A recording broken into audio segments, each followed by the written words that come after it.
Salam sehat Indonesia. Berjumpa lagi di program kesayangan kita, yaitu Hidup Sehat bersama Dr. Ekles. Ingat, kesehatan itu sangat penting, jadi wajib nonton episode ini sampai selesai untuk mendapatkan informasi kesehatan yang bermanfaat dan tentu saja terpercaya untuk Anda. Yuk ikutin terus.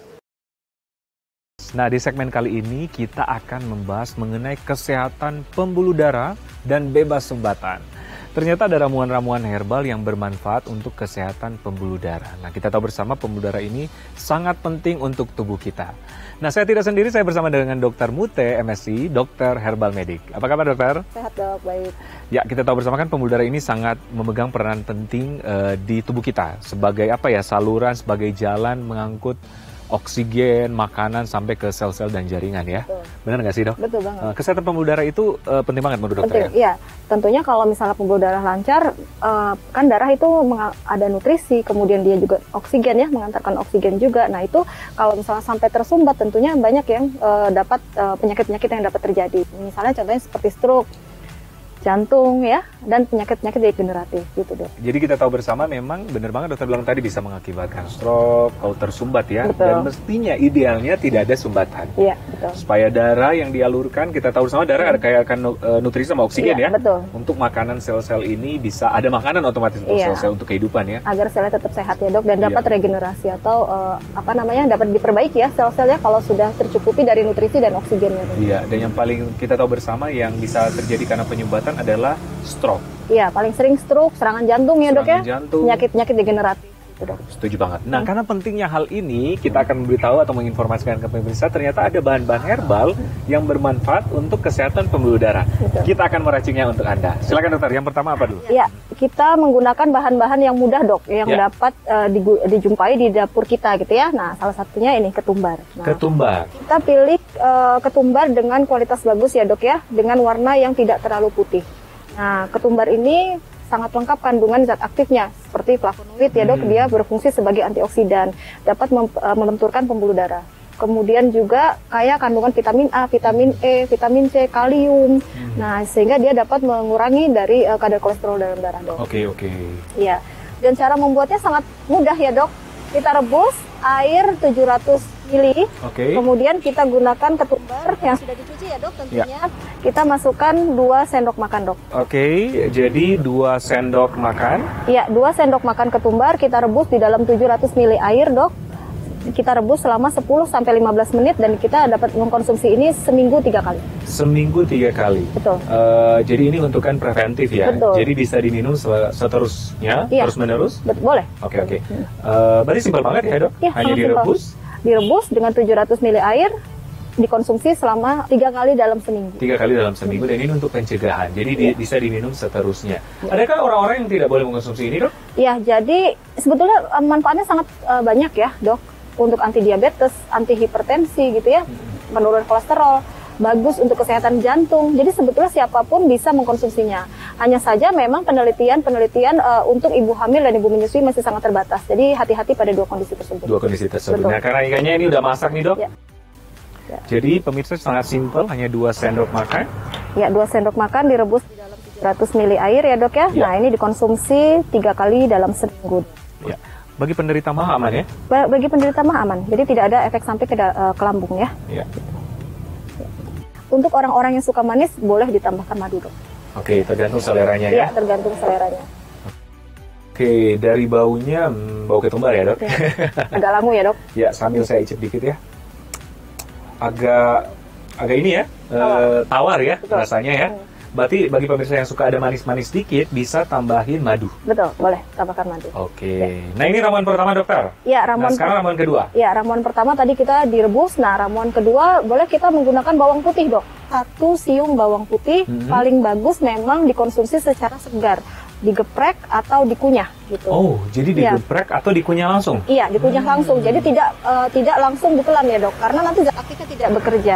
Dengan kita geprek ataupun kita kunyah itu sebenarnya merubah antara zat alin, ada enzimnya ya, dok ya, akan dirubah menjadi alisin. Nah, alisin ini yang sangat bermanfaat bagi kesehatan pembuluh darah dan jantung, dok. Oke. Dan katanya bisa menurunkan ini ya, tekanan darah ya? Iya, jadi bawang putih itu bagus sekali untuk pembuluh darah, jantung, tekanan darah, dan juga untuk diabetes juga bagus. Oke, jadi hanya digeprek atau pokoknya minum atau makan ya dalam waktu dikunyah. segar ya, dikunyah ya. Dalam keadaan segar dikunyah sampai halus, baru kemudian ditelan. Ini kan tindakan pencegahan, berarti bisa konsumsi secara terus-menerus. Boleh, di setiap pagi lebih baik. Di setiap pagi bisa konsumsi secara langsung. Tapi Betul. mungkin hati-hati bagi penderita ini ya. Iya, bagi penderita gangguan lambung itu berhati-hati karena ini memang sifatnya asidik ya. Gitu. Jadi kadang ada orang yang menjadi tidak enak, tidak nyaman di perutnya. Di perutnya, dan hati-hati mungkin orang yang lagi mengkonsumsi obat darah tinggi ya. Pengencer darah, Dok. Pengencer darah ya. Jadi karena memang sifatnya bawang putih itu untuk melancarkan peredaran darah ya, sehingga dia kalau orang-orang yang mengkonsumsi pengencer darah, nah khawatirnya dia memicu terjadinya perdarahan. Dan juga pada penderita yang mau dilakukan operasi, nah itu tidak boleh mengkonsumsi bawang putih selama 2 minggu sebelum dan sesudahnya. Oke. Karena dapat memicu terjadi perdarahan. Perdarahan dan proses penyembuhannya otomatis lama. Oke. Jadi pertama ada ketumbar. Kemudian yang kedua bawang putih. Dan selanjutnya? Ya, yang ketiga yang mudah juga kita gunakan yaitu teh hijau, Dok. Nah, teh hijau ini kaya kandungan flavonoid, kemudian ada zat aktif namanya epigalokatekin galat, Dok. Oh, apa itu tuh? Nah, itu fungsinya dia untuk menurunkan kadar kolesterol, Dok. Oh. Iya, jadi bagus untuk dikonsumsi setiap hari, setiap sore. Jadi kalau mau ngeteh, teh hijau aja gitu ya. Oke. Nah, kita gunakan 3 gram ya, Dok ya. 3 gram teh hijau. Kemudian kita seduh dengan air 70 derajat ya, Dok ya. Jangan terlalu panas. Oke, jadi ini bukan direbus tapi diseduh ya. Diseduh, betul, diseduh dengan air 70 derajat gitu ya. Ya. Nah, kemudian kita tunggu sampai hangat dan ini bisa dikonsumsi sehari 1 kali, Dok. Sehari 1 kali untuk kesehatan pembuluh darah, dan bisa, karena ini tindakan pencegahan, bisa seterusnya ya? Iya, bisa dikonsumsi rutin setiap hari. Nah, ini kan teh hijau kan ada juga yang dijual bebas di luar dalam bentuk celup. Itu bisa aja ya? Bisa, tetapi memang lebih baik dalam keadaan masih berbentuk daun ya, Dok ya. Oh, begitu.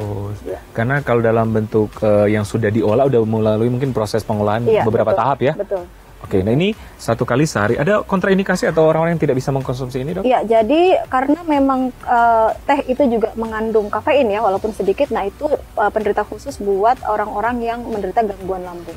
Ya, setuju banget. Jadi hati-hati untuk orang yang gangguan lambung. Mungkin makan dulu kali ya? Iya, betul. Jadi makan dikonsumsi dulu, sesudah makan, Dok. Sesudah makan ya, 1 kali sehari. Bentuknya seperti ini ya? Iya. Kita saring dulu bisa mungkin kan, Dok? Iya, kita saring. Boleh juga ditambahkan dengan madu. Oke. Oke, dokter, yang keempat apa, Dok, nih? Iya, yang keempat yang mudah juga, Dok, itu kita menggunakan daun salam ya, Dok ya. Daun salam? Daun salam. Di dapur tentunya sudah sering digunakan ya. Nah, ini daun salam ini kaya kandungan zat aktif saponin, flavonoid, alkaloid, yang dia fungsinya untuk mengurangi enzim yang dapat membentuk kolesterol, Dok. Nah, ini penelitiannya ada dan orang Indonesia yang menelitinya ya, Dok. Oke, setuju banget. Iya. Kita tahu bersama kolesterol itu bisa menjadi plak-plak di pembuluh darah, sumbatan ya. Sumbatan-sumbatan, sehingga tadi memicu terjadinya penyakit-penyakit seperti stroke, jantung, dan penyakit-penyakit degeneratif. Mudah mengolahnya gitu ya. Kita hanya menyiapkan air 500 ml sampai mendidih gitu ya. Kemudian kita masukkan daun salam gitu ya, yang 5 sampai 7. 5 sampai 7 ya? Iya. 3. Nah, ini ya. Oke, saya bantu, Dok ya. Udah ya, cukup? Cukup 5 sampai 7, kemudian kita rebus selama 10 hingga 15 menit dan ini dapat dikonsumsi seminggu 3 kali juga, Dok. Seminggu 3 kali? Iya. Ada orang-orang tertentu yang tidak bisa mengkonsumsi, Dok? Jadi daun salam relatif aman ya, Dok. Dia tapi memang kondisi-kondisi seperti ibu hamil dan menyusui memang sebaiknya dihindarin ya, karena belum pasti ada penelitian ya? Betul. Berarti itu diminum ini pagi hari, siang, malam yang terbaik, Dok? Jadi memang kalau konsumsi herbal lebih baik adalah sebelum makan, Dok. Gitu. Jadi di pagi dapat hari dikonsumsi kali ya? pagi hari, iya. Oke, pemirsa, kita udah ada 4 ramuan yang kita sajikan ke Anda yang tentunya fungsinya untuk kesehatan pembuluh darah. Jadi pertama ada ketumbar, Dok. Kedua ada... Kedua tadi kita menggunakan bawang putih ya, Dok ya. Ketiga kita menggunakan teh hijau, hanya diseduh saja. Dan yang keempat daun salam kita rebus. Oke, dan ini sangat mudah didapatkan di dapur Anda ya? Iya, mudah dan murah ya, Dok ya. Kayaknya udah masak nih, Dok ya? Sudah masak, kita matikan api ya, Dok ya. Kemudian kita saring, Dok. Nah, ini cukup dikonsumsi seminggu 3 kali ya, Dok ya. Seminggu 3 kali. Tuh. Dan tentunya diikuti dengan pola hidup yang sehat, Dok ya, hindari goreng-gorengan gitu ya. Ya, setuju banget. Silahkan.